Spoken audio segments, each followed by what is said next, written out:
चेहरा देख देख के, ये मेरा खास फ्रेंड, ये मेरा हार्टली फ्रेंड।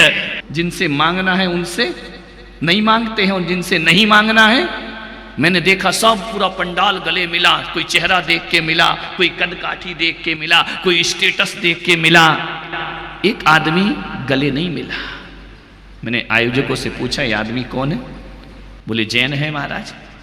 मैंने कहा ये दूसरे आदमी से गले क्यों नहीं मिला? बोले नहीं मिलेंगे। मैंने कहा ऐसा क्या हो गया? बोले नहीं मिलेंगे महाराज, बहुत कोशिश कर ली, कई संत आए, ये गले नहीं मिल सकते। मैंने कहा क्यों? बोले सगे भाई है, ध्यान रखो। पूरे मोहल्ले से क्षमा मांग ली, लेकिन भाई भाई से क्षमा मांगने को तैयार नहीं। मैंने उनको बुला के इधर, दोनों ही मेरे भक्त, और ये भी बड़ा दुर्भाग्य कि छोटा भी मेरा भक्त और बड़ा भी मेरा। मैंने कहा इधर इधर आप, उसको बुलाया। मैंने कहा तुमने सबसे क्षमा मांगी, उस व्यक्ति से नहीं मांगी। बोले महाराज ये पंडाल की बात नहीं, कमरे में करेंगे। मैंने कहा ऐसा क्या हो गया? बोले नहीं नहीं प्लीज प्लीज महाराज हाथ जोड़ रहा हूं, कमरे में बात करेंगे। मैंने कहा कमरे में आ जाना। मैंने बुलाया बड़े भाई को। मैंने कहा क्या हुआ? जो संवत्सरी मणि सबसे क्षमा मांगी तुमने, उससे क्यों नहीं मांगी? बोले महाराज मैं सब कुछ कर सकता हूं, आप जो कहें मैं कर दूंगा, लेकिन उससे क्षमा नहीं मांग सकता हूं। मैंने कहा क्यों, ऐसा क्या किया उसने? बोले महाराज पूछो मत, हम दोनों में बहुत प्रेम था, दोनों एक दूसरे को बहुत प्यार करते थे, लेकिन एक दिन उसने मेरी इतनी बेइज्जती की, इतनी बेइज्जती की कि मरते दम तक उस दिन को भूल नहीं सकता हूं।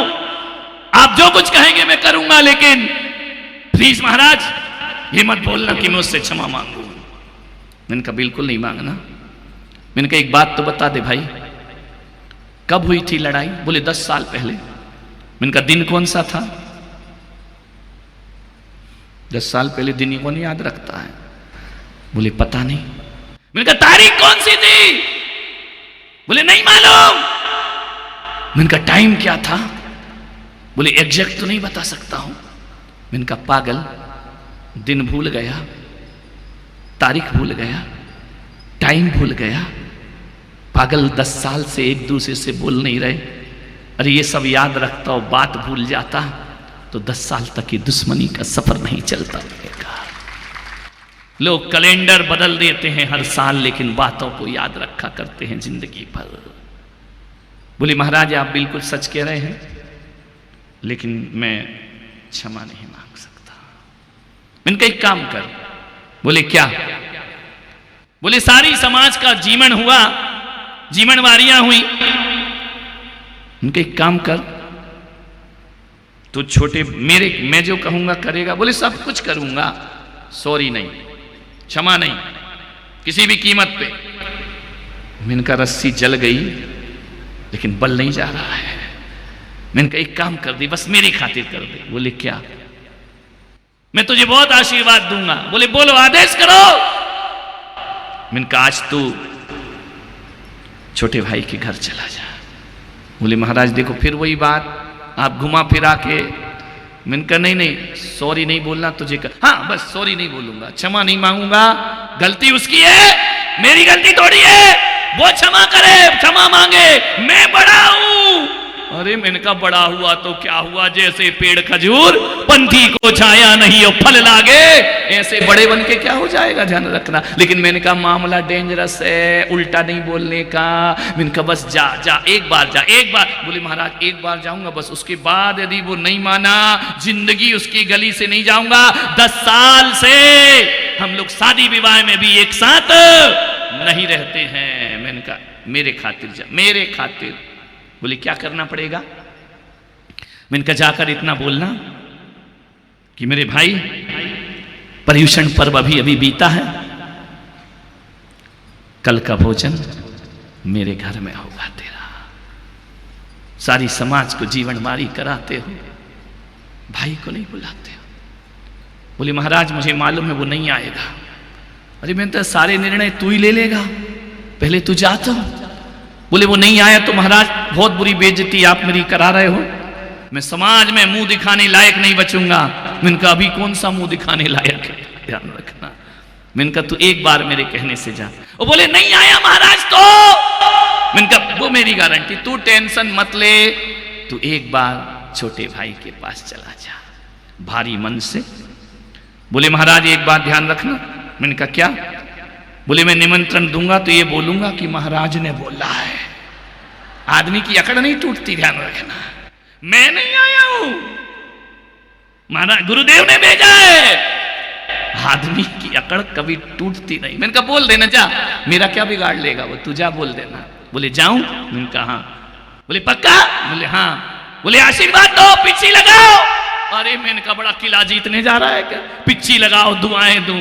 बोले मैं जाता हूं, लेकिन एक बात ध्यान रखना, क्षमा नहीं मांगूंगा। मैंने कहा मत मांग, जा। गया। छोटा भाई लॉन में बैठ के अखबार पढ़ रहा था। जैसे ही दरवाजा खुला, लॉन का गेट खुला, उसने अखबार हटाया। ये आ रहा है 10 साल से जिसे कभी हमने जय जिनेंद्र नहीं की, 10 साल हमने एक दूसरों की गलियों में जाना बंद कर दिया। ये आ रहा, उसने और अखबार लेके ऊपर कर लिया। देख तो लिया था, देख के अनदेखा कैसा किया जाता है, और ले लिया अखबार ऊपर। बड़ा भाई गया, बाजू में खड़ा हुआ। छोटे क्या कर रहा है? देखता है, मुझे महाराज ने भेजा है, गुरुदेव ने भेजा है। बोले हाँ। अखबार मेज पे रखा। क्या बात है? बोले मेरे भाई, गुरुदेव का आदेश है, पर्युषण पर्व में हमने उपास साधना की है। एक बार पूरी परिवार के साथ तू मेरे घर में भोजन करने जरूर आना। कल मैं तेरा निमंत्रण करता हूं। इतने शब्द सुने छोटे भाई ने कुर्सी से खड़ा हो गया, और खड़ा होकर भाई के चरण पकड़े। बड़े भाई ने लिया और आवाजान बाहुओं में बंद कर लिया उसको। अपनी बाहुओं में बांध कर कहा, मेरे भाई इतनी सी बात पे 10 साल हमारे गुजर गए। एक बात बोल तो गुरु आज्ञा तो नहीं टालेगा, तू मेरे घर भोजन करने जरूर आएगा। कहते हैं दोनों फपक फपक कर रोने लगे, दोनों के कंधे आंसुओं से गीले हो गए। मैं जरूर आऊंगा भैया तुम्हारे घर में भोजन करने। ये 10 साल हमने कैसे बिताए हैं, एक दिन भी हम एक दूसरे के बिना नहीं जिए हैं। लेकिन भाई एक बात, छोटी सी बात में इतनी दुश्मनी पाल कर रखी। आज गुरुदेव ने कहा है, मैं उनकी आज्ञा का पालन जरूर करूंगा। दोनों ने एक दूसरे को कस के बांध लिया। ऐसी नैनों से गंगा जमुना बही, गंगा जमुना बही। 10 साल की दुश्मनी जैसे गंगा की धार में बहकर निर्मल हो गई। बोले भाई गंधोदक से वो पवित्रता नहीं आई जो नैनों के जल से पवित्रता आ गई। गले लगा लिया छोटे भाई ने, जार जार रो रहे हैं दोनों। वहां छोटे भाई की पत्नी देखती है, कितने वर्षों के बाद ऐसा लगता है क्षमा वाणी नहीं, हमारे घर में दिवाली लौट करके वापिस आ गई है। हम जरूर आएंगे जेठ जी आपके घर भोजन करने। मेरे भाई दूसरे दिन पूरा परिवार तैयार होकर बड़े भाई के, कोई माफी नहीं, कोई सॉरी बोलने की जरूरत नहीं है। जब रिश्ते आत्मा से जुड़े होते हैं, बड़ा भाई खड़ा है, छोटा भाई चरणों में अपने आप गिर जाया करता है। ध्यान रहे, इतनी हिम्मत तो करो थोड़ी सी, क्यों दूरियां बढ़ा करके जिया करते हो, नजदीकियां लाने का प्रयास करो। दूसरा भाई गया भोजन करने के लिए, पूरे परिवार के साथ बड़े दिनों के बाद भोजन किया। एक डाइनिंग सेट पर बैठकर सबने भोजन किया। बड़े भाई छोटे भाई ने कहा कि भैया बड़े दिनों के बाद ये भोजन मिला है, ऐसा प्रेम आज तक हम जो भूल चुके थे दोबारा वापिस लौटा है। मैं कहता हूं भैया गुरुदेव ने हमारे जीवन का कायाकल्प कर दिया है। नारायण कृष्ण हस्तिनापुर पधारे, मोर मुकुट पीतांबर धारण किए, रथ पर सवार दुर्योधन से संधि का प्रस्ताव लेने के लिए। दुर्योधन पूरे हस्तिनापुर को सजाया गया। नारायण आ रहे हैं, कृष्ण आ रहे हैं। बीथियों को चंदन से सींचा गया, गुलाब जल से सींचा गया, जगह जगह तोरण द्वार हैं, मंगल चौक पुराए। आज हस्तिनापुर में द्वारिकाधीश पधार रहे हैं, ध्यान रखना।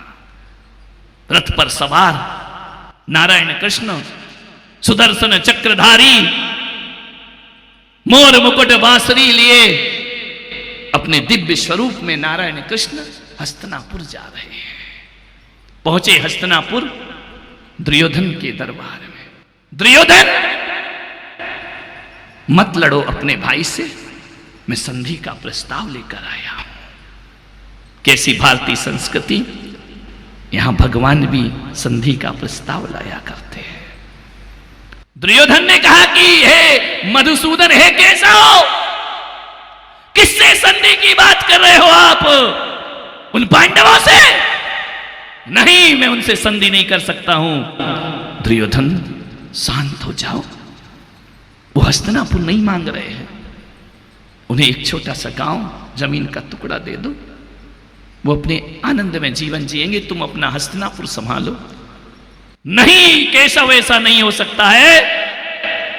तुम तो कह रहे हो एक गांव, मैं उन पांडवों को सुई की नोक के बराबर भी जमीन नहीं दे सकता हूं। तो नारायण कृष्ण ने कहा कि दुर्योधन, एक बार और सोच लो, सर्वनाश को आमंत्रण मत दो। दुर्योधन ने कहा कि केशव, ये नहीं हो सकता है। तो नारायण कृष्ण ने कहा, फिर कुरुक्षेत्र की तैयारियां प्रारंभ की जाएं, युद्ध होगा, पराभव होगा, तुम्हारे अपने भाई बंधु मारे जाएंगे, ध्यान रखना। दुर्योधन ने कहा, कुछ भी हो, अब फैसला तो युद्ध से ही होगा।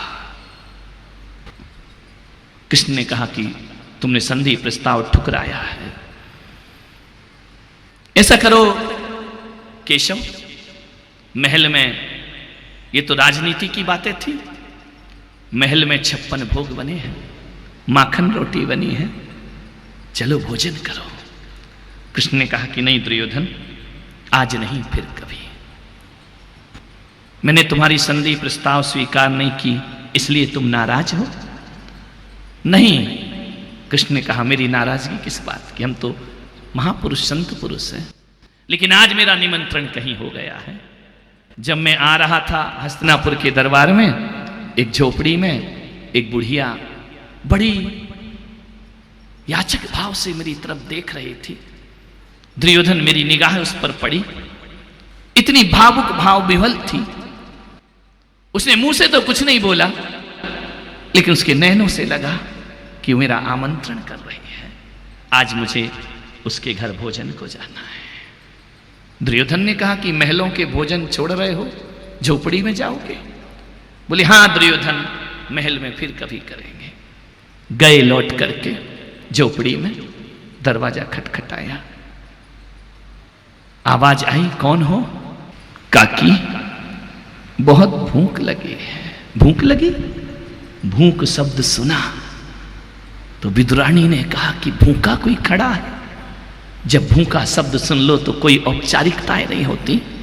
उन्होंने कहा कि तुम भूखे हो, मैं तुम्हें भोजन अवश्य दूंगी, लेकिन ध्यान रखना विदुर जी घर पर नहीं है, बाहर ही इंतजार करना पड़ेगा। क्या मर्यादाएं पहले की होती थी, लेकिन जब भूख शब्द सुना तो मर्यादाएं तोड़ दी। काकी जल्दी खोलो, जल्दी खोलो, तड़प रहा हूं भूख में, कौन आया है ऐसा? जाती है झटपट, आंचल को संभालती है, दौड़ी दौड़ी जाके दरवाजा खोलती है, देखकर स्तब्ध रह जाती है, ये कौन बने मेरे अतिथि? मैं तो राह देख रही थी कि क्या कन्हैया भी किसी के घर के पाहुने बना करते हैं, हम गरीबों के घर कौन आएगा? देखती है मोर मुकुट पीतांबर धारण किए नारायण श्री कृष्ण दरवाजे पर खड़े हैं, अश्रु की धारा बह गई। मान्यवर, जिसके घर संत पाहुने बन जाएं, उसके सौभाग्य का क्या कहना। मेरे घर आप पधारे हैं, शब्द मौन हो गए। एक बात ध्यान रखना उदयपुर वालों, जब प्रेम प्रगाढ़ होता है तो वाणी मौन हो जाया करती है, फिर नैनों से बात हुआ करती है। नारायण कृष्ण ने कहा कि काकी भूख लगी है। बोले विदुर जी नहीं है, लेकिन नारायण बोल तो कुछ ना सकी, कंठ रुंध गया विदुरानी का, रुक गया, सांसें रुक गई। कैसा लगता है जब महापुरुष द्वार पर खड़े हों, अंदर आओ का कृष्ण ने कहा कि विदुरानी काकी अंदर आने को नहीं कहोगी? क्या बोले बिचारी, शब्द मौन है, कंठ रुंधा, इशारा किया पधारो, खाट बिछाई, बैठो बैठो इशारे से, काकी बहुत भूख लगी है। असमंजस में है विदुरानी, भोजन बना नहीं है, ध्यान रखना। हंडी चढ़ी है, कृष्ण कहते हैं कि मेरे पास वक्त नहीं है, बहुत भूख लगी है, कुछ तो दे खाने को, मैं रुक नहीं सकता हूं। काकी ने कहा क्या दे दूं? बोले जो भी हो, अभी तो भोजन पक रहा है। बोले काकी मैं सहन नहीं कर सकता भूख, मैं सब कुछ सहन कर सकता हूं, भूख लगी। दौड़ी दौड़ी गई पीछे आंगन में, क्या किया काकी ने? एक केले की बोर लगी थी, तट से तोड़कर ले आई। जब तक भोजन बन रहा है फलाहार स्वीकार करो। नारायण कृष्ण बैठ गई खटिए के नीचे, ऊपर बैठे नारायण कृष्ण, केले छील रही है बड़े प्यार से, शब्द मौन भाव विभल, केले छील रही है, इतनी भाव विभल नारायण कृष्ण खा रहे हैं, विदुरानी दे रही है। इतने में विदुर जी आ जाते हैं। विदुर जी ने देखा आज मेरी झोपड़ी में दिव्य प्रकाश कैसा है, आज मेरी झोपड़ी में सुखद वातावरण कैसा है, आज मेरी कुटीर में आनंद की अनुभूति कैसे हो रही है, क्या चल रहा है। जैसे ही आके देखते हैं नारायण कृष्ण पाहुना बनकर एक खाट पर बैठे हुए हैं, विदुरानी केले खिला रही है। नारायण कृष्ण, हे मधुसूदन, हे केशव, हे नारायण, इस गरीब की झोपड़ी में आप पधारे। देखा विदुरानी को, विदुरानी बोली चुप रहो, बहुत भूखे हैं, खाने दो। क्या देखता है विदुर जी? बोले बावली हो गई पागल, ऐसी डूबी है प्रेम में, केले केले फेंक रही है और छिलके छिलके खिला रही है। केले बाहर फेंके जाती है छिलके, उसे पता ही नहीं है वो क्या खिला रही क्या नहीं खिला रही है। और नारायण कृष्ण भी छिलके खाते जा रहे, खाते जा रहे, खाते जा रहे। विदुर जी ने कहा पागल है तू, अरे केले खिला, केले। एक केला छीला, विदुर जी ने नारायण कृष्ण को दिया। जैसे ही केला खाया, केला गले में फंसा, नारायण कृष्ण ने केला थूक दिया। विदुर ने कहा क्या गलती हो गई नारायण, इस केले में क्या है जो आपने बमन कर दिया? उसने कहा कि नारायण कृष्ण ने कहा कि विदुर काका, अरे जो स्वाद भक्ति के प्रेम के छिलकों में आ रहा था, वो तेरे ज्ञान में मुझे वो स्वाद आने वाला नहीं है। बड़ा प्रेम था, ऐसा लग रहा था विदुर काका कि बहुत दिनों के बाद मैया यशोदा मुझे माखन रोटी खिला रही हो, ध्यान रखना, ऐसा आनंद बरस रहा था। मान्यवर, आपसे निवेदन है, ज्ञान के केलों में वो स्वाद नहीं जो भक्ति के भावों में स्वाद होता है। आपसे निवेदन है, समय आपका हो गया, अब नहीं बोलना कि और सुनाओ, क्योंकि हमारे प्रेम के केले के छिलके इंतजार कर रहे हैं। ध्यान रखिए, आप सबने सुना, अनुग्रहित हूं। जय महावीर।